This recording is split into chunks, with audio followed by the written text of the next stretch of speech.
I mean, I see it as a sense of just like personal accomplishment, nothing to really put a brag on anybody or like, I mean, if that's just my aura, then that's just the aura. It's not really to like be an intimidator or whatever. Cause I mean, whatever we got, and it's going to come at you whether you think that or not, in my opinion.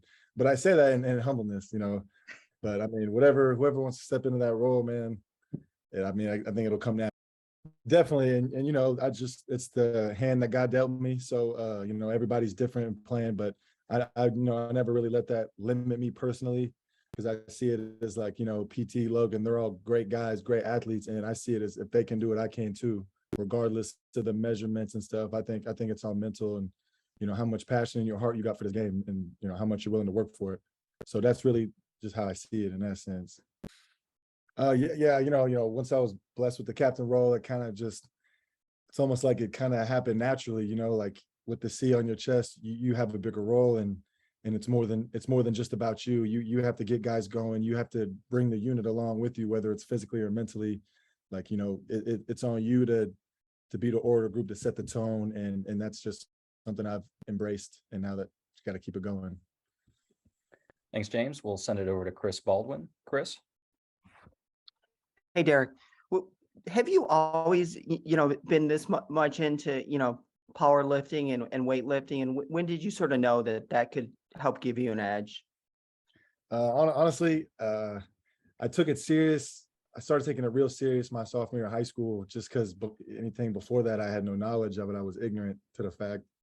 And it really got me out of a bad spot, like really just kind of saved my life in terms of being on my stuff. But I kind of had a feeling of strength, whenever you was like 7 and your mom comes home with the groceries and you got to get all of them in one carry, you don't want to come back outside if you're on the game or something.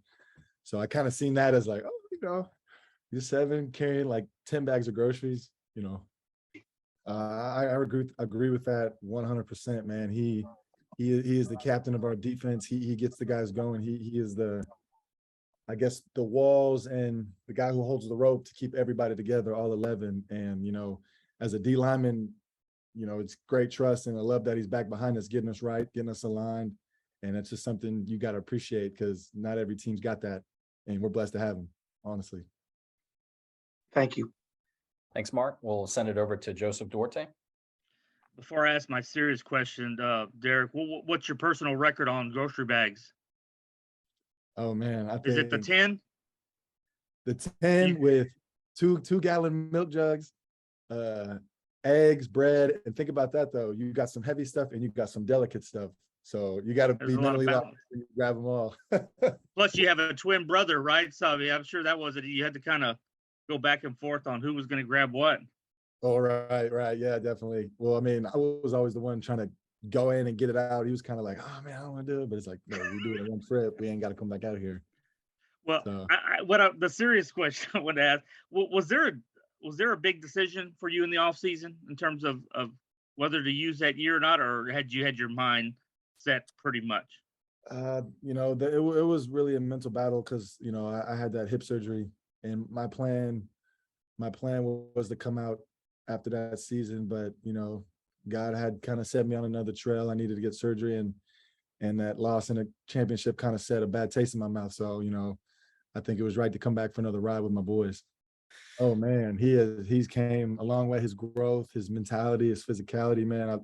I love watching him play. I love having him on the other side of me, like looking across and I could trust him. Like he's got a toolbox. He's developed greatly, and I think he's going to be a deadly asset for Sac Ave, man. I love him to death. That's my dog. Definitely, man. Like it kind of brings a different pride to you because, you grew up in Houston and now you're playing the next level ball out of high school in Houston.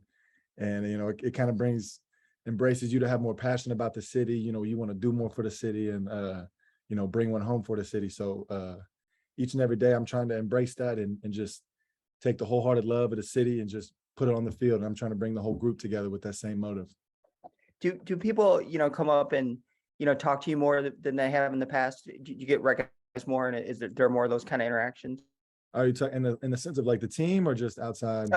No, outside, like, in everyday life, away from the team.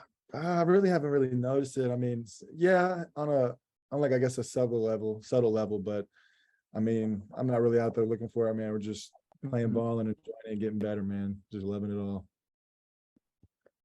Thanks, Chris. We'll pass along to Joseph Duarte and then keep it open if there's one or two more. Joseph?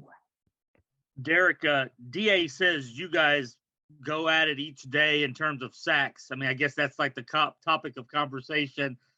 We know he talks, but what's that like? I mean, he says that, I mean, you guys are always jockeying for whether it's a practice sack or really a game sack. It's nonstop, you know, back and forth with you guys.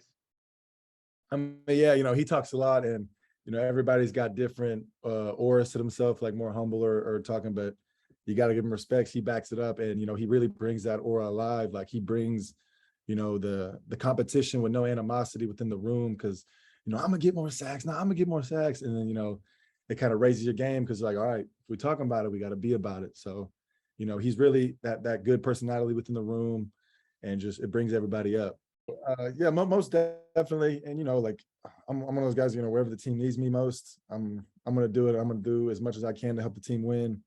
But yeah, I've thought about it, but at the end of the day, man, I just whatever I'm doing on the field, I gotta love doing it because it's football. And regardless, we're playing a game that God bless us to be great at, and I think whatever it is, I mean, I'm down to do it.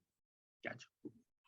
I think it is 100% because I mean it doesn't allow you to be in a close shell, to be someone you're not on the field. And I think that's where players can be great, is when they're their true self. They're the real aura on the field. They play with their own swag, I guess, if I should say that. But I think that's what's bringing our team together, because people come from different backgrounds, harder backgrounds, easy back. I mean, it don't matter. We're on the same locker room. We're going through the same things, and everybody's got their own personality. And I think that's what really makes us a team and brothers.